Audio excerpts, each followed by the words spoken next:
Assalamualaikum warahmatullahi wabarakatuh. Perkenalkan, saya Aswa dari Bapeda Kabupaten Jombang. Jadi pada kesempatan kali ini saya akan menjelaskan tentang tutorial pengoperasian aplikasi SIPD untuk pelaporan monitoring P3DN tahun 2022.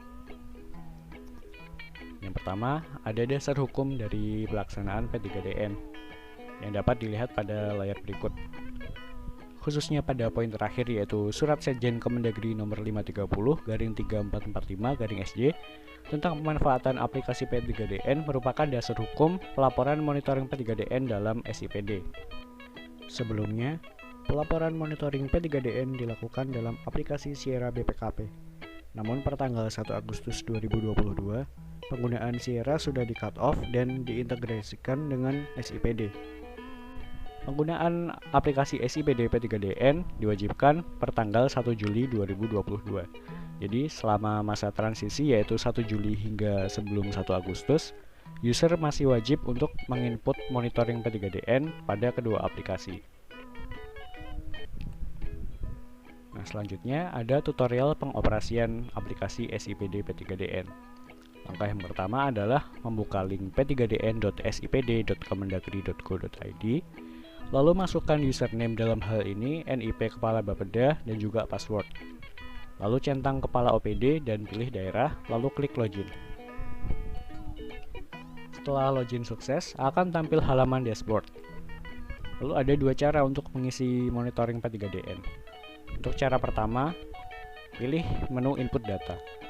Untuk keterangan, ini adalah tampilan dashboard yang lama. Nah, sekarang ada update dari tampilan dashboard yaitu seperti ini. Nah, untuk langkah pertama, lakukan import data per bulan.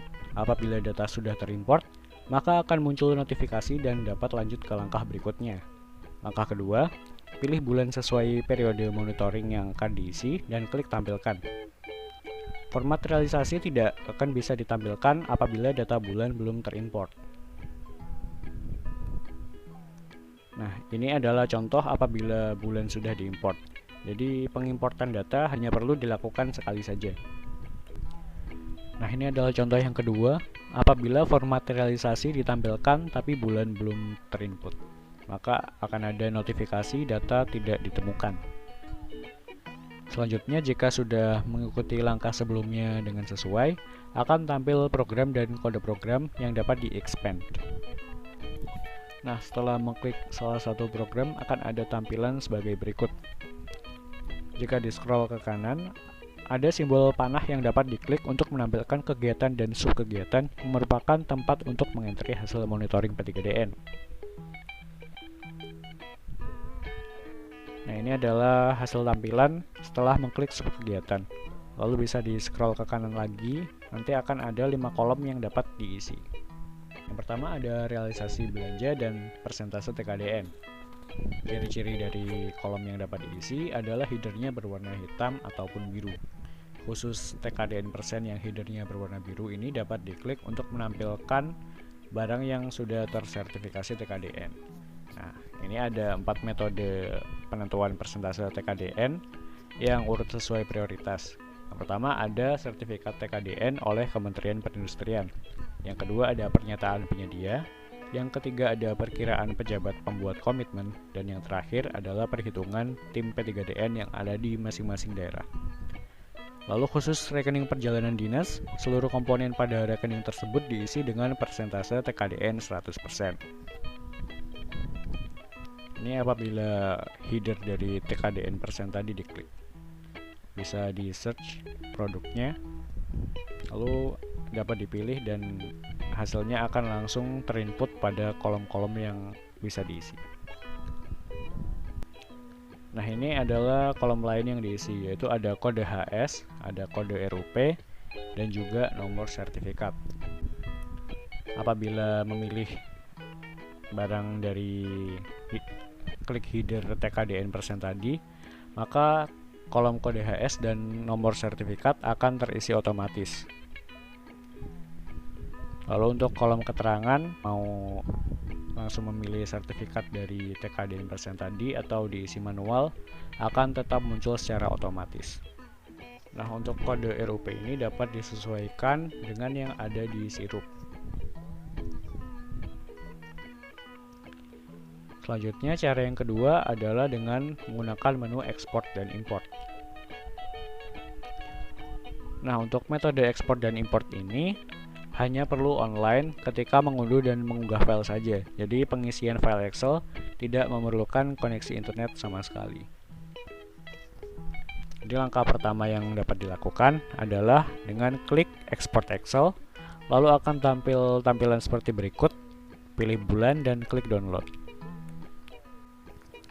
Nah, hasil dari file yang di-download tadi kira-kira adalah seperti ini. Isiannya kurang lebih sama dengan menggunakan menu input data. Bedanya hanya sedikit, yaitu pada keterangan. Jadi kalau di menu input data tadi keterangan akan terisi otomatis, kalau di Excel ini keterangan harus diinput manual. Lalu setelah terisi, di save, lalu klik import. Nah, import ini juga disesuaikan dengan bulan yang tadi. Pertama pilih bulannya, klik browse, upload filenya, nanti akan tersinkronisasi secara otomatis pada aplikasi. Lalu untuk file Excel yang sudah di-download tadi, formatnya dilarang untuk diubah-ubah karena nantinya akan berefek pada aplikasi yang tidak bisa melakukan sinkronisasi data yang diupload. Nah, namun kekurangan dari metode ekspor import ini, isian yang tersimpan di sistem hanyalah isian yang ada pada file Excel. Jika ada data isian sebelumnya yang diisi dengan menu input data, data tersebut akan hilang dan hanya digantikan oleh data-data yang ada di file Excel tadi. Selanjutnya, yang terakhir adalah menu rekap.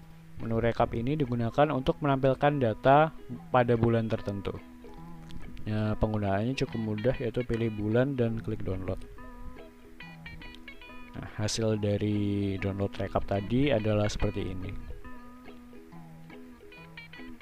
Sekian dari saya. Terima kasih.